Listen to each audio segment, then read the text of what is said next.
Ginetta är ju en brittisk sportvagnsfabrik och i hemlandet så tävlar man i 3 olika klasser. En juniorklass för ungdomar mellan 14 och 16 år och så G20 Cup, samma som vi har här i Sverige, och dessutom den nya GT-bilen som heter G50. Och jag har bredvid mig här Jamie Robinson som är ansvarig för just G20 och G50-serien i England.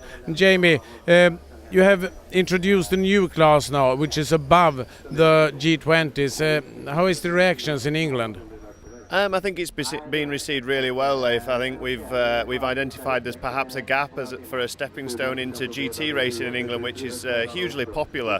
But a lot of the viewers may be familiar with the TVR Tuscan Challenge, which was around maybe 10 years ago. Those drivers haven't gone on to do anything else and seem to have come out of the woodwork and found that the Ginetta G20 Cup is something that can help them progress their career into GT racing. So the stepping stone is juniors, G20s and then G50s, and then they can go to GTs and do Le Mans.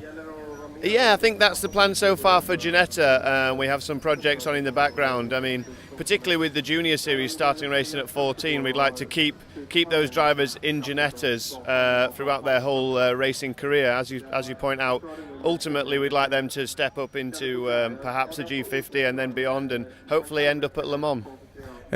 Nigel Moore, who is the leader of the G50 Championship, he came directly from the juniors and he dropped the G20s and he's only 16 years old. I mean, is that a familiar sight in the future, you think?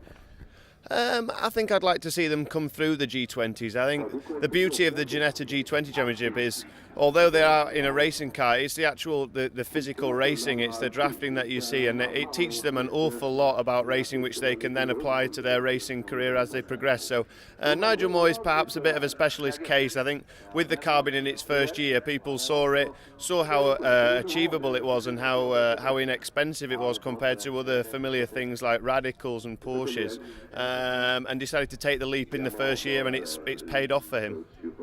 Okay, and do you think it's a possibility to introduce the G50 also in Scandinavia or perhaps in Sweden? We've had, since we've brought this car over just as a static display, but it has been out on circuit. We've received quite a lot of interest from people. I think people are really surprised at the specification of the car and how expensive it is, or inexpensive should I say. I think we'll perhaps do something where a lot of the interest can come to England and perhaps drive a car, but I see looking around at this meeting, it would look really good to have a big support series for the Swedish touring cars that might be something at a bigger class, a bigger car, something faster, something noisy. Okay, we hope it will happen perhaps next year. I do hope so as well, Leif, but in the meantime it's great to see that the G20 series has gone from maybe 16, 17 cars to 22 this weekend, and I believe at Andersort we're going to expect about 27, so it's absolutely fabulous and the interest still there in the Ginetta. It's great. Yeah. Thank you very much, Jamie. No problem. Thank you.